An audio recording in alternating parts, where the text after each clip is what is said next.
Hello all, welcome to finance YouTube channel. So the daily analysis video.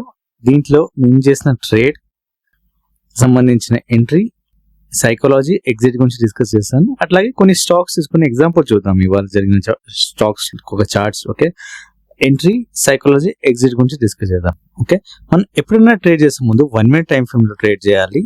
And దానికన్నా ముందు levels గీసి పెట్టుకోవాలి. Levels అంతా అక్యురేట్ గా ఉన్నా లేకపోయినా పర్లేదు.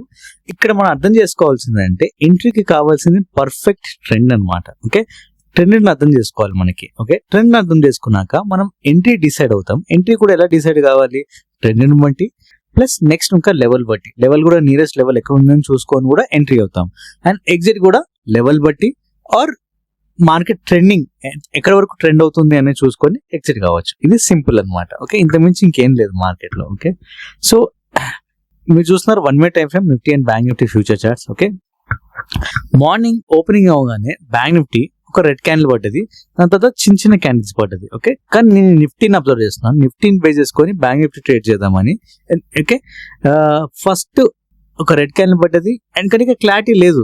ఇక్కడ బ్యాంక్ నిఫ్టీ క్లారిటీ లేదు, ప్రాపర్ గా క్యాండిల్స్ పడట్లేదు. మీరు నిఫ్టీ చూస్తే ఒక రెడ్ పడ్డది, గ్రీన్ పడ్డది, ఇంకో గ్రీన్ పడ్డది కదా. ఇక్కడ చూసుకోండి, ఈ థర్డ్ నిఫ్టీ గ్రీన్ క్యాండిల్ ఉంది కదా, దాని తర్వాత బ్యాంక్ నిఫ్టీ ఎంటర్ అయ్యాను. ఇది చూసుకొని పైకి వెళ్తుందని mostly Nifty bank Nifty follow అవుతాయి కదా. సో అలా ఇక్కడ ఈ థర్డ్ క్యాండిల్ ఉన్నప్పుడు ఓకే, ఈ బ్యాంక్ నిఫ్టీ ఎంట్రీ తీసుకున్నాను.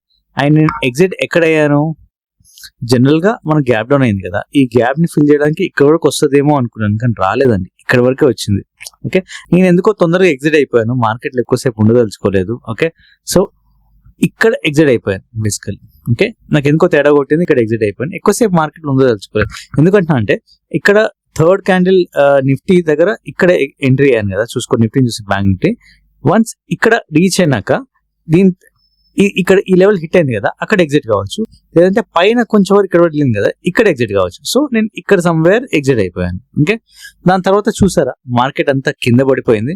ఓకే, నిఫ్టీ కింద పడిపోయింది, బ్యాంక్ నిఫ్టీ కింద పడిపోయింది మనకి. ఓకే, సో నిఫ్టీ కొంచెం పడి సైడ్ వేస్ అయిపోయింది, బ్యాంక్ నిఫ్టీ ప్రాపర్ ట్రేడ్ ఇచ్చింది మనకి.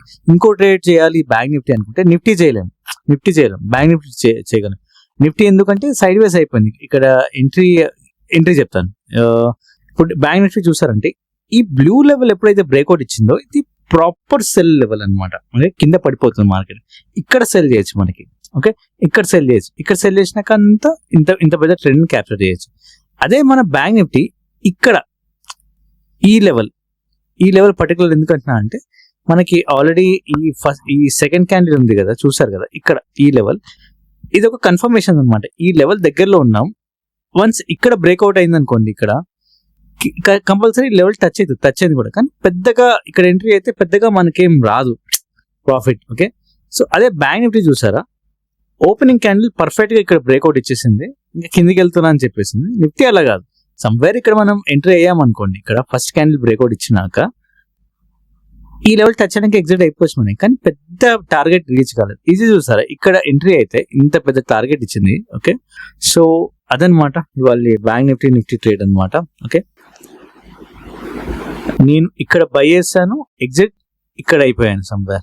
ఎందుకు ఇక్కడ అంటే నిఫ్టీ బ్రేక్అవుట్ ఇచ్చి ఇక్కడ వచ్చింది కదా, నేను తొందరగా ఎగ్జిట్ అయిపోయాను మార్కెట్లో. నాకు ఎందుకు కొడతా ఉంది, కిందికి వెళ్తుంది ఏమో డౌట్ గా ఉంది. ఎందుకంటే అంటే ఫస్ట్ ఒక రెడ్ క్యాండిల్ పడ్డది, నిఫ్టీ కూడా రెడ్ క్యాండిల్ పడ్డది, అంటే అది కరెక్ట్ కాదు. రెడ్ క్యాండిల్ పడ్డది అంటే మళ్ళీ కిందికి వెళ్ళే అవకాశం ఉంది అని అర్థం అనమాట, అన్నట్టుగానే వెళ్ళింది కూడా. Okay, so next bitcoin chart చూద్దాం. Bitcoin 1 minute time frame లో ఇది ఓపెనింగ్ కదా, ఇది ఓపెనింగ్ కాక ముందు మనం ఏం చేస్తామంటే ఒక లెవెల్ తీసుకుంటాం. నిన్న ఇక్కడ ఎక్కడైతే క్లోజ్ అయిందో కొంచెం హై, అండ్ ఈ మధ్యలో ఒక లెవెల్ ఉంది కదా, నిన్నటి లెవెల్ ఇది, దానికన్నా కింద ఇక్కడ ఒక సైడ్ వే అయింది కదా. ఓకే, ఒక బాక్స్ ఫామ్ అయింది కదా, క్లియర్ కదా, కానీ ప్రాపర్ గా ఎటు బ్రేక్అవుట్ ఇచ్చింది, ఇక్కడ ఇచ్చింది, కింద బ్రేక్అవుట్ ఇచ్చింది. ఇక్కడ కూడా కన్సిడర్ చేయొచ్చు, కానీ మళ్ళీ పైకి వెళ్ళింది. ఒకవేళ ఇక్కడ సెల్ చేస్తే మళ్ళీ పైకి వెళ్ళింది, మనం లాస్ లో ఉంటుంది. పేషెన్స్ గా హోల్డ్ చేయాలి ఆ ట్రేడ్ ని, ఎగ్జిట్ కాకూడదు. మనం ఆ ఎగ్జిట్ కాకుండా హోల్డ్ చేస్తాం అనుకోని ట్రేడ్ కంటిన్యూ అవుతుంది. లేదు ప్రాపర్ బ్రేక్అవుట్ ఇచ్చినాక అంటే ఇక్కడ ఇది ప్రాపర్ బ్రేక్అవుట్ ఉంది చూసారా, ఇక్కడ సెల్ చేయొచ్చు. ఇక్కడ సెల్ చేసినాక మన టార్గెట్ వచ్చేసరికి గ్రీన్ లైన్ హిట్ అయిపోయింది చూసారా, green line somewhere 1 o'clock hit అయిపోయింది. ఇంకా దాని తర్వాత లేదు ఇంకా రైడ్ అండ్ కంటిన్యూ చేస్తాను, పెద్ద టార్గెట్ అంటే ఈ లెవెల్ కూడా హిట్ అయిపోయింది మనకి. ఇది సమ్వేర్ 6:30కి ఆ టైంలో హిట్ అయిపోయింది అనమాట. సింపుల్ ట్రేడ్ అనమాట ఇవాళ. ఇది డో జోన్స్ నిన్నర్ చార్ట్ అనమాట. ఓకే, ఇవాళ చూస్తున్నాం. Just entries and exit discuss చేద్దామని. ఇక్కడ చూసారా, 2 లెవెల్స్ మధ్యలో ఓపెన్ అయింది. ఒక గ్రీన్ క్యాండిల్ పడ్డది, ఇంకో గ్రీన్ పడ్డది. ఓకే, ఇక్కడ ప్రాబ్లం ఏంటంటే ఎంట్రీ తీసుకోలేము. ఎంట్రీ ఎందుకు తీసుకోలేము అంటే లెవెల్ దగ్గర ఉంది. ఇప్పుడు ఒకవేళ నేను బై తీసుకున్నాను అనుకోని చూసి, ఈ లెవెల్ హిట్ అవ్వాలి. హిట్ అవుతుంది కూడా ఒక్కొక్కసారి. ఓకే, బట్ ఇవాళ హిట్ కాలేదు అనుకో, జనరల్గా హిట్ అవుతుంది.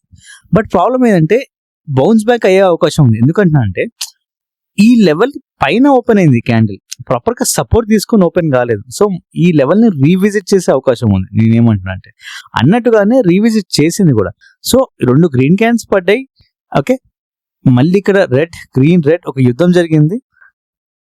ఈ క్యాండిల్ చూసారా, ప్రాపర్ గా కింద రెడ్ పడ్డది కదా. దీని తర్వాత ఇక్కడ సెల్ చేయొచ్చు.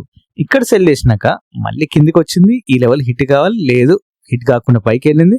మళ్ళీ కాసేపు అయినాక ఇక్కడ హిట్ అయింది సమ్వేర్. ఓకే, సో అది చేయాల్సిన ట్రేడ్. సైకాలజీ గేమ్ అనేది ఉంటుంది. ఇక్కడ ఈ లెవెల్ ప్రాపర్ గా సపోర్ట్ తీసుకోలేదు కాబట్టి రీవిజిట్ చేసే ఛాన్స్ ఉంది. రీవిజిట్ చేసింది కూడా. ఇంకా దీని తర్వాత ఇంకా ట్రేడ్ ఏం లేదు. రిస్క్ తీసుకోవాలంటే ఇక్కడ ఒక బై ట్రేడ్ తీసుకోవచ్చు. ఎందుకు బై ట్రేడ్ అంటే ఒక ప్యాటర్న్ ఫామ్ అయింది, ఇలా ఇలా ఇలా ఇలా. ఓకే, ఒక ప్యాటర్న్, ఈ ప్యాటర్న్ ఫామ్ అయ్యి ఓకే ఇక్కడ బ్రేక్అవుట్ ఇచ్చింది. ఇక్కడ బై చేయొచ్చు. ఇక్కడ బై చేసినాక ఇక్కడ కానీ ఇక్కడ కానీ ఇక్కడ కానీ ఇక్కడ కానీ ఇక్కడ కానీ ఎక్కడ ఎగ్జిట్ కావచ్చు డో జోన్స్. ఓకే, ఇది సింపుల్ చార్ట్ అనమాట. కొంచెం మైండ్ పెట్టాలి మనకు ఒకసారి. ఇది క్రూడ్ ఆయిల్ చార్ట్ అనమాట. ఫస్ట్ ఒక డోజీ గ్రీన్ గ్రీన్ గ్రీన్, ఎప్పుడైతే ఈ లెవెల్ బ్రేక్అవుట్ ఇచ్చిందో ఇది పర్ఫెక్ట్ ఎంట్రీ అనమాట. ఇక్కడ బై చేసినాక మన టార్గెట్ వచ్చేసరికి బ్లూ.